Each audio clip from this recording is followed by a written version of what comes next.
Hello everyone, my name is Rob Biddulph and my World Book Day book is called Charlie McGrew and the Horse That He Drew. Now, one of the best picture books that I've read in the last year is this one. It's called Layla, the Perfect Witch, and it's written and illustrated by Flavia Z.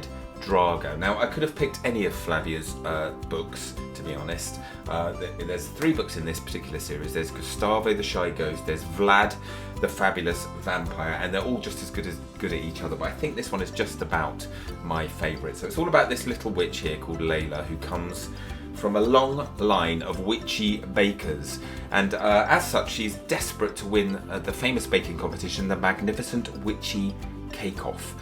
Now, unfortunately, it turns out that she's a little bit of a disaster in the kitchen, but with the help of her friends and her family, she manages to overcome her problems, and along the way, she learns a very important lesson, that it's the taking part that counts, not the winning. Now, I really love this story, but what stands out to me in all of Flavia's books actually are the illustrations, because they're just so full of detail.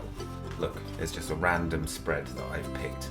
And I think, it's one of those books where there's multiple stories being told in the book. Okay, there's the main one that's being told by the text, but lots of other stories are being told just in the illustrations, and I really love that.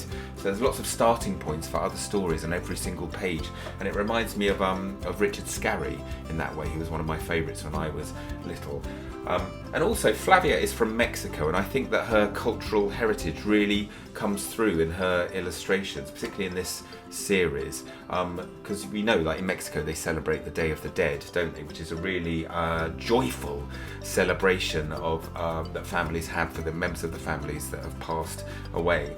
And I think that's what really shines through in this book, these books, the kind of the joyfulness in these illustrations. She doesn't think of things like skeletons and ghosts as scary things, more of celebratory things, and I really love that. And these books are just so uplifting. So honestly, great starting points for lots of other lessons, I think, with these books, and I really recommend that you all check them out.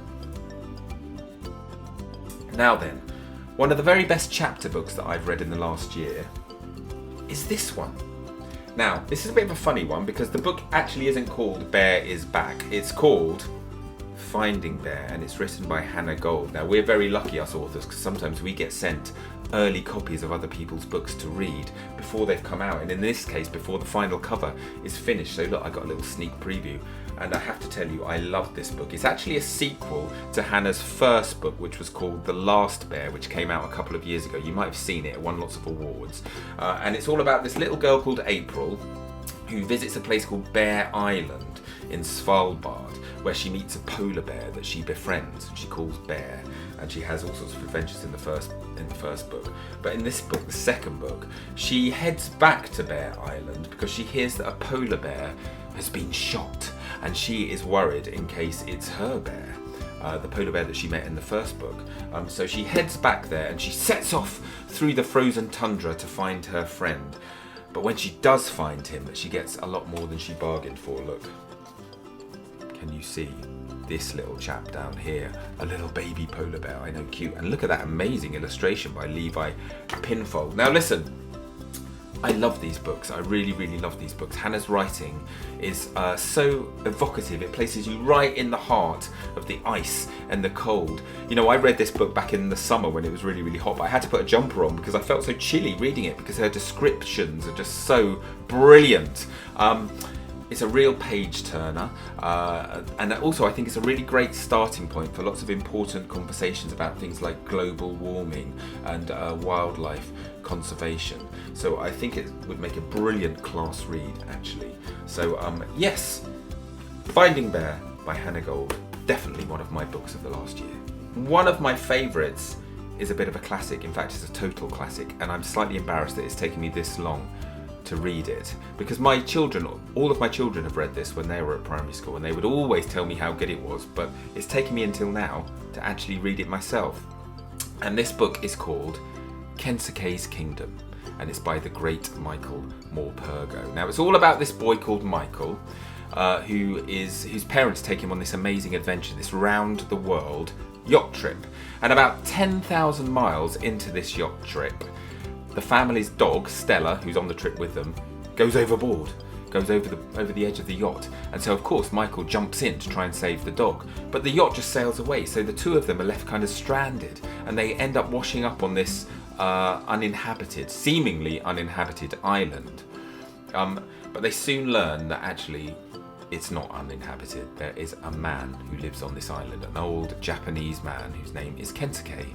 And initially he kind of is a bit of a shadowy figure, but he appears every now and then to give them food and water when he learns that they can't really look after themselves. And eventually they kind of strike up this kind of unusual friendship. But when Michael tries to light a fire on the beach to attract passing ships, Kensuke is not happy about it, and we learn that actually he doesn't want anybody else to find this island. He's on this island on his own for a reason. He wanted to escape the war that his home country, Japan, is involved with America, or they were when he first went to the island. So he doesn't want anyone else to kind of ruin this paradise that he has. But listen, I don't really want to say too much more, because lots of really interesting things happen, and I will tell you that there is orangutans involved, which is very, very cool. But what I would say is that, you know, there are lots of castaway stories, aren't there? But I would say that this one is a classic for a reason. I loved it so much. I think what I loved most about it are the relationships, especially between Michael and Kensuke. It's so interesting. You know, my children were right. This book stays with you for a long time after you've read it. And I guess the main thing I take from it is the fact that two people can be friends without necessarily agreeing about everything, which I think is really, really interesting. And also that forgiveness is very, very important. So there are lots of brilliant lessons to learn from this book. But apart from that, of course it's beautifully written, evocative, and as I say, it stays with you for a long time after you've read it. So if you were a bit like me and you kind of have missed out on this story, I suggest you put that right as soon as possible. So one of my very favourite books of the last year is this one. It's called Someone Just Like You, and it's written by Helen Doherty and illustrated by David Roberts. Now, essentially, this is a book all about kindness and all about empathy. Now, unfortunately, we live in a world where there's lots of people who don't get on with each other. The news is full of kind of like not very nice stories at the moment. But this book, I think, reminds us that actually all of us human beings have much more in common with each other than we think. You know, there is more that unites us than divides us, which I think is a very, very important message. It's a lovely, lovely story. It's a brilliant rhyming text by Helen. But what I really love is the design and the look and the illustrations in this book. For a start, look at the brightness of that pink and that orange. I don't know if you're getting it quite by looking at it on your screen, but the pinks and the oranges are so bright. They're like fluorescent inks. And David Roberts, who did the drawings, I think he's he's definitely one of my favourite illustrators out there today. But his character design is fabulous, and this book is full of children from all backgrounds, different ethnicities, different cultures, children of all shapes and sizes, some with visible disabilities. And I think that sheer wealth of different characters that appear in this book means that everybody reading it will be able to spot themselves somewhere in this book, which again I think is a really brilliant thing. So listen guys, do yourselves a favour and get a copy of this book as soon as you can and read it, because I promise you, you will love it.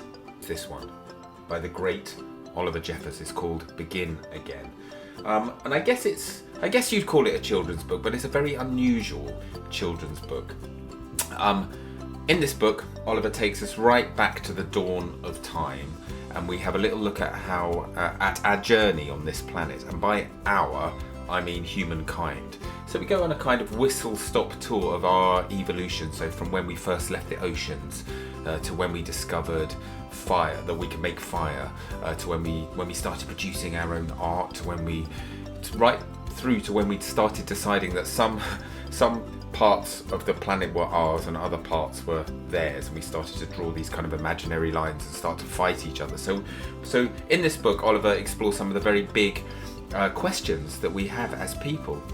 So do you see what I mean about it being a very unusual children's book? But what's brilliant about it, I think, are the questions that it asks about what we should do going forward. Honestly, by the time I'd finished reading this book, my brain was absolutely fizzing. There's so many starting points for discussion, so many things to think about, and it's all delivered with Oliver's. Let's just open a random page here. So There we go. All delivered with Oliver's sort of trademark style, his sort of warm humour, his very distinctive artwork.